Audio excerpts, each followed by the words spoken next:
Hello, friends. This is Dave Hurwitz, executive editor at Classics Today, here with 33 CDs of operas featuring Roberto Alagna, his big box with lots of operas in it, let me tell you. And most of them are really pretty good. I've had this kicking around for a while, and I always dread talking about like these opera boxes because I can't go into like crazy detail on each performance, number one. And number two, it's always like entering the asylum. I know that no matter what anybody says, what I say, there's going to be like this collection of kooky people, you know, who have incredibly strong and utterly irrational opinions about most of this stuff, which they're just dying to share with the rest of the universe. But you know, that's what I'm here for, right? I can deal with it. Actually, Alagna, during his heyday, which didn't last very long, did it? I mean, it was really quite a fine singer. These recordings were made in 1992 through 2017. Presumably, he's still out there.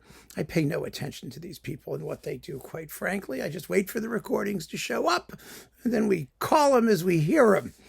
So this is, boy, there's a lot of stuff here. Let's see. These aren't the recitals, by the way. These are just the complete operas. There's a little bookie. There are no texts and translations. But, okay, let's just go through it. Maybe there's a cast listing here, something that would be kind of helpful. Oh, yes, good, there are. All right, so we're going to go through it all, opera by opera by opera, and see where we wind up. I mean, one thing you have to keep in mind about Roberto Alagna, this is true. Well, let me make a general statement, because he's not actually the star of some of these things. But in general, he is a fine tenor. His voice is a tad light of tone. It's not as dark or rich or ringing as Pavarotti or Domingo or those people, but you know, he sings very, very beautifully. He is a Frenchman.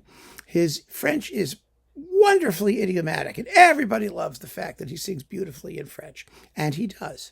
He really, really does. And his Italian, of course, is fine too, and that's all good. He has a tendency to scream when things are loud and croon when things are soft, and this is quite evident in these performances. But it's a style. It's his voice, and it's the way he sings, and people either like it or they don't like it. It doesn't bother me terribly, except that, you know, his soft singing can sound a bit mannered, but that's okay. And then, last but not least, if you want more detail about, you know, the singing and the operas individually, most of these have been reviewed at ClassicsToday.com by our very own Robert Levine, who is the ultimate opera guy, frankly, on the internet right now. Take that, Conrad Osborne. Ha! Anyway, no, seriously, you can see all those reviews and get a very good sense of the full opera and production. And, you know, and I really take my own cues from Bob's reviews because he knows these pieces better than anybody in the universe. And much as I love them, I will never, ever, ever acquire his depth of experience in listening. So he's definitely worth reading. Anyway, so here we go. Bizet, Carmen. Oh, we have Alagna as a very good Don Jose, and Michaela is Inva Mula, and she's fine, and Escamillo is Thomas Hampson. You know, Thomas Hampson always impressed me as somebody who was a poser. I don't know why, but there's an artificiality to a lot of what he does that I find off-putting. But that's me. Others disagree. And let's see, Angelina Gheorghiu is Carmen, and she's no Carmen. Oh, who are we kidding? Absolutely not. So this is a very good Carmen without Carmen. Michel Plasson is the fine conductor of the whole thing. Then we've got Donizetti. Oh, l'Elisir d'Amore. Oh, it's just lovely. With the English Chamber Orchestra under Marcello Viotti. With Adna is Mariella Divia, and Nemorino is Roberto Alagna, and Belcore is Pietro Spagnoli. Oh, this is a long opera. Dulcamara is Bruno Pratico, Pratico. He's Italian with an accent over the last O. Gianetta is Francesca Provvisionato. It's a good performance. I liked it. I'm not a big fan of the opera. What can I tell you? But, but Alagna sounds really good. So, I mean, that's fine. Lucie de Lammermoor. This is the French version of Lucia de Lammermoor. And the fact of the matter is, in rewriting it for the French audience, he took out some parts, which is unfortunate. Some of the parts are like really good. And, like there's a moment in the mad scene, which is shortened considerably, where she refers back to, her lovely time at the fountain. Well, there is no lovely time at the fountain in this particular version. So that makes no sense. But Nathalie Dessay is a very good Lucia. The problem is that the tessitura is higher than it was.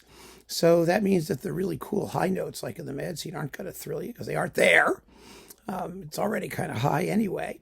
And Alagna is a good Edgard. He's very good Edgardo. And it's okay, but it's a strange reworking of the opera. It all sounds somehow fluffier and lighter, as Bob pointed out. He's absolutely right. It's much better in the original Italian.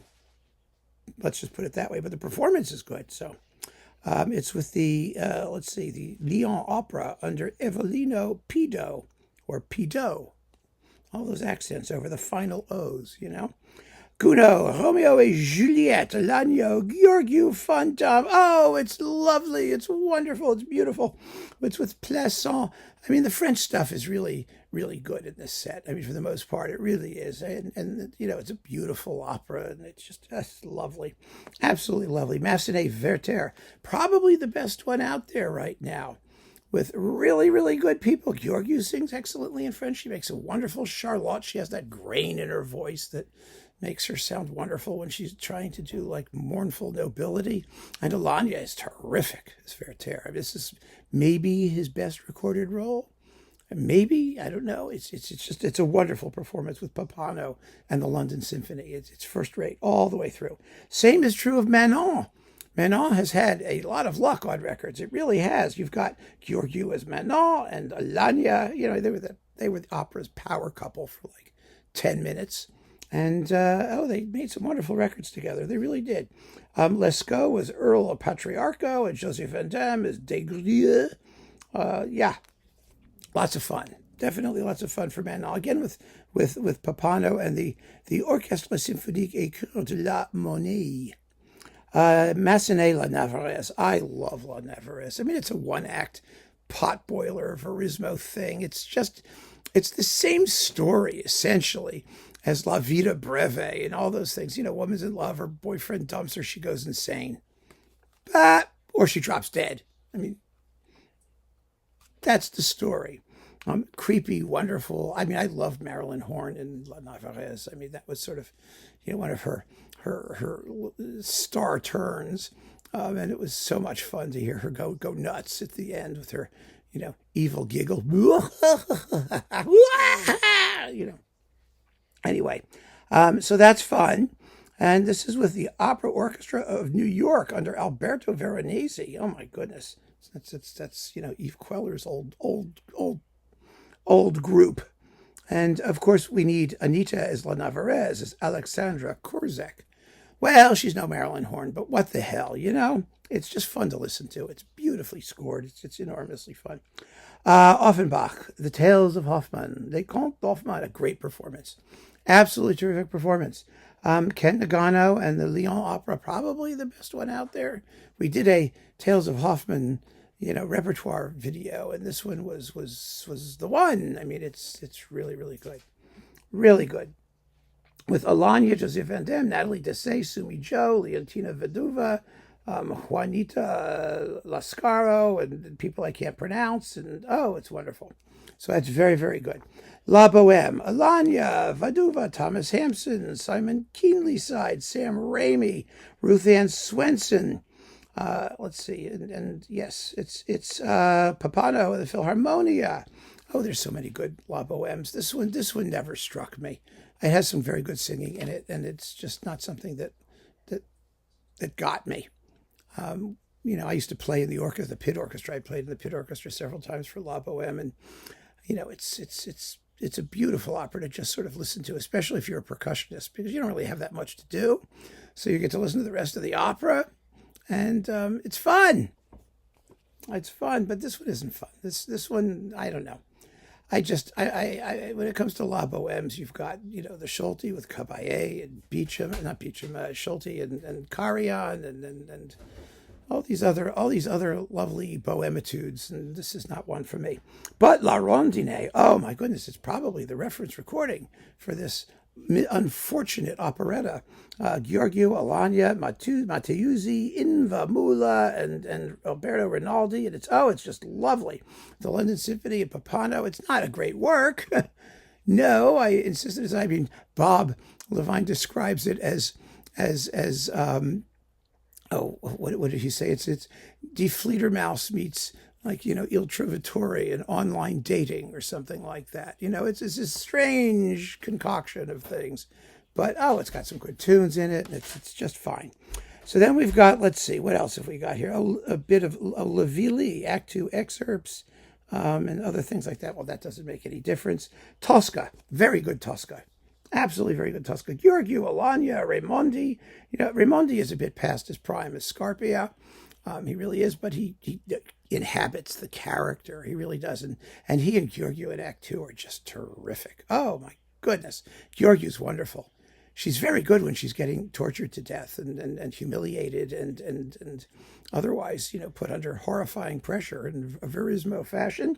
And Alagna sounds great. And you've got the Royal Opera House Covent Garden, who's also the wonderful orchestra in this opera for the Colin Davis Tosca, with Caballé and Carreras. And so you've got, Papano, and it's just the real deal. Very, very good. Then we've got Il Trittico. This is a wonderful trittico. My goodness, it's first class.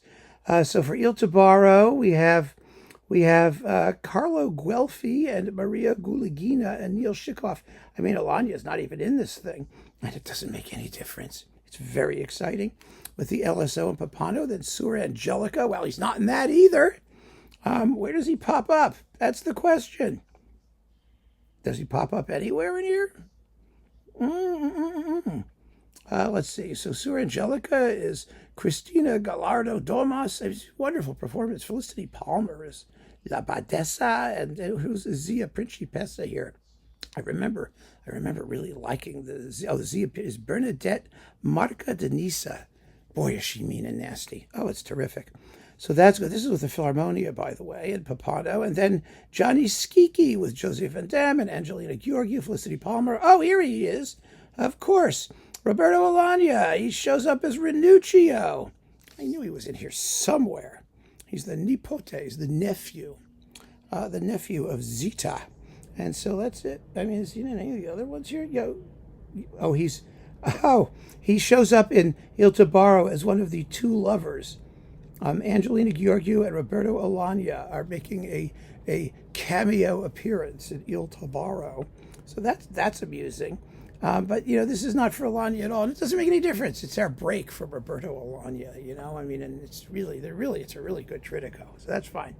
Don Carlos. Well, this is a live recording in French, which is nice. It's always good to hear it in the original French. It's not entirely complete. That opening chorus in Fontainebleau is missing, and some other things are cut and amended. And I love Don Carlos. It's just this big, hairy mess of an opera, and it's like a Heathkit for operas. You make your own. You know what I mean? It's like take this and add this and do this and throw in this and arrange it this way, and it doesn't make any difference. And the cool thing about Don Carlos is there's virtually nothing for Don Carlos. There's more of Don Carlos actually in the earlier French version than in the later versions, because he doesn't do very much. It's all about everybody else, sort of circumnavigating around him.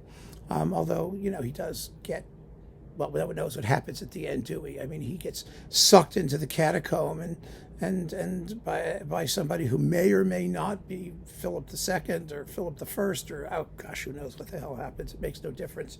Anyway, this is a very good performance. It's exciting. It's dramatic. It has some interesting casting. So you have Joseph Van Dam as Philip II, Roberto Alagna as Don Carlos, of course. Thomas Hampson as Rodrigo. Eric Halverson is the Grand Inquisitor. And the women are special. Carita Matala, I mean, she's such a wonderful singer. She's a real Kunstdiva, smart, intelligent singer, whose voice tends not to record that well. But here, I think she's a very fine Elizabeth. I really do. It's live. It helps her. It really does. So she's really good as Elizabeth. Eboli is Waltraud-Meyer. I have never been a fan of Waltraud-Meyer. I know there are people who are. I think she does a really good Odon Fatale in this particular performance because, I mean, again, it's live and she really tears into it. Earlier, she could be just very harsh and wobbly and not beautiful of tone, and she doesn't have, sort of ease with ornaments and legato and things like that. So I don't know. But she's exciting at her big moment. I'll give her that.